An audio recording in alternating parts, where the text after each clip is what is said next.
in my opinion, is the industry will reshape, will be like an earthquake. The most experienced the agents, they survive, they will adapt. Some of the agents, they will disappear from this field because they were working just on the buyer side, and they're struggling. Even if the seller was paying that commission, they were struggling selling on the buyer side. Now imagine they have to convince the buyers that they have value, and now they have to be paid by the buyer, for buying a home.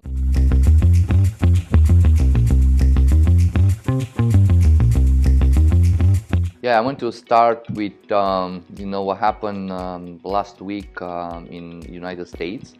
Was a lawsuit against the National Association of Realtors, and sued by a group of sellers, and they had some let's say great lawyers that they held them. And then the NAR settled that lawsuit for $481 million. So that lawsuit was brought by a group of sellers from, I think, Kansas City, and was suing the National Association of Realtors based on the fact that they fixed the commission. Like in the United States, the average commission was 6%. So they settled the lawsuit, which will change the entire real estate industry. Probably, I don't know, in Canada will follow soon, because what happened in the United States will follow in a couple of months, maybe years. But that is not great news for the industry and for the people. And I explain you why. So basically, before that, in North America was the most, let's say, advanced system in order to sell, the people homes. So what it was, if the property went on the MLS, the seller was paying for both, for the seller side and for the buying side. Yes. So the seller was paying even for the buyer agent representing the buyer, which was great because it was plain, like a very fair, was on the MLS. Yeah. So nobody can was a fair commission, and then the buyer agent was sure that they got paid by the seller, in order to help them to sell their property, because they were acting on the buyer behalf. And believe me, it's a lot of work in a buyer side. So what do you mean? What do you mean when you say a lot of it's a lot of work, because the buyer agents usually they have to drive hundreds of miles or kilometers, to maybe thousands sometime, to find the home that their clients they like. So they have to drive maybe, to show 10 homes, 20, 50, maybe sometimes 100 homes. And they have to pre-qualify the buyer. So they have to put the buyer in contact with a mortgage broker to find out if, for how much do they qualify for. And it's a lot of work, and then after that, they start working and seeing properties in multiple occasions, depending on the market. Let's say if it's a seller market, it's even harder, because they encounter multiple offers. And imagine, let's say they like a home and there are 20 offers on it, or 10 offers. The probability will be 10% or maybe 5% that they can get those homes based on the number of offers. So the buyer agent has to be very knowledgeable, very professional to get them the home. So it takes like a process, helping buyers to buy a home in a buyer side, maybe 2 months, 3 months, 4 months, even more.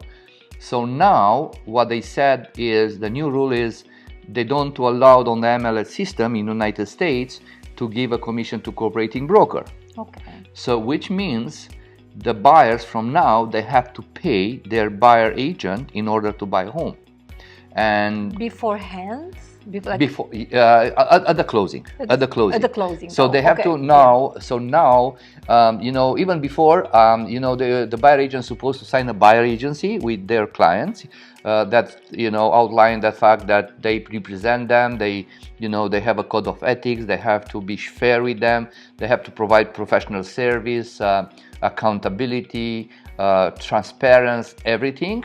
So, but the buyer was happy to sign that because it was for free, basically. So the buyers went to see their homes with their buyer agent. They were so happy when they found the real home. They like. Then the seller was paying the commission. Now with the new rules, they ban everything on the MLS paying the buyer agent. So now what's going to happen? If a buyer wants to use a buyer agent, which is very smart, by the way, even if they pay something, like probably up to 2.5% or 3%, I don't know exactly, because the real estate industry will reshape, and we'll see how it will go, and the agent they have to just to adapt, let's say. Okay, but now they have to sign upfront a buyer agency and to sign, the commission that they will provide to the buyer agent to help them to buy out. This is the best way to do it. Why? Because that buyer agent is bound by RICO code of ethics, and they are sure that they don't get a house overpriced. They don't buy a house overpriced or about that have problems.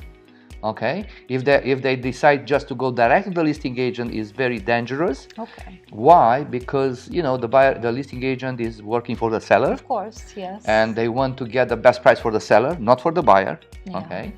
And probably they don't tell everything about the house. They hide something, maybe something important. Yeah.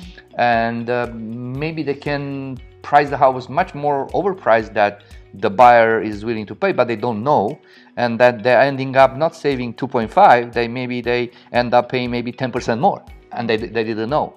So basically, this is the worst case. So when the buyer decides to go to the listing agent and they don't provide the full service. Okay, if they don't pay anything, imagine. So if let's say the listing agent want to represent the buyer, they will ask for a compensation. They're not doing for free. Yeah. So their work is just to sell their home, but not working with the buyers. With the buyers, it's a different scenario. So what I believe, in my opinion, is the industry will reshape. Will be like an earthquake. The most experienced the agents they survive. They will adapt. Some of the agents they will disappear from this field because they were working just on the buyer side, and they're struggling. Even if the seller was paying that commission, they were struggling selling on the buyer side. Now imagine they have to convince the buyers that they have value, and now they have to be paid by the buyer, for buying a home. So it's a little bit a different dynamic. And it's a lot to take in. It's a lot of information. Yes. Even for real estate agents or like experts in the field. Yeah. It's like a natural selection, like an ecosystem. It feels like it's the same right now. It's only the ones who actually they know exactly what they do, like you, right? It's not for any kind of agents, like part-time agents or weekly agents. They're for people like you spending, 10 hours per day working with the client, for the client, know inside out the laws and everything. And the funny part in all this is, these smart lawyers that brought this clause lawsuit. They make the most of the money. The sellers, they made some money but they made some pennies on the dollar. And the big winners probably they will be, as I said, the lawyer. The second, probably the seller. But if you think about in a different perspective, let's say now the buyers are paying those fees. those buyers probably today they can buy, the seller homes, but because now they have to pay another 2.5% to the, to the buyer agent, they have to save another 1 year or 2 years, doing that. Well, Marius, it's good to see you. Good to see you too. How long have you been a real estate agent? Since 2005.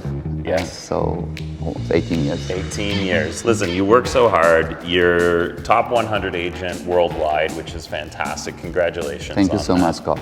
And you don't just help people sell or buy homes. You do the whole pack. How do you know what to do to a house in order to increase its value? I learn from you.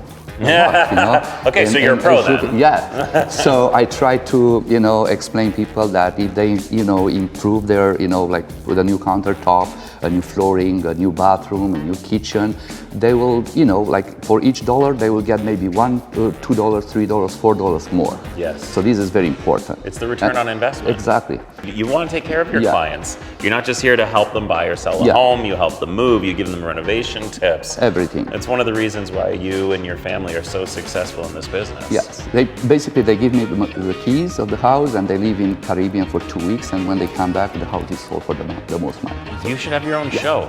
No. So I am so busy doing that, but I love it. But it's a pleasure to do the best thing for my clients. So. Well, look, you've seen a lot. You've got a lot of experience, especially in the Markham area. Where do you see the future of real estate in Markham? Because of the huge immigration in Canada, I think it's a good investment for investors to invest in real estate. Yes. And especially in Markham because it's close to Toronto.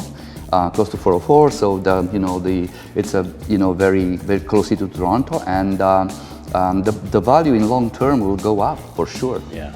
Yeah. So it's a great investment. Listen, congratulations on all your success. Thank you so much, Scott. You're the best at what you do. Thank you so much.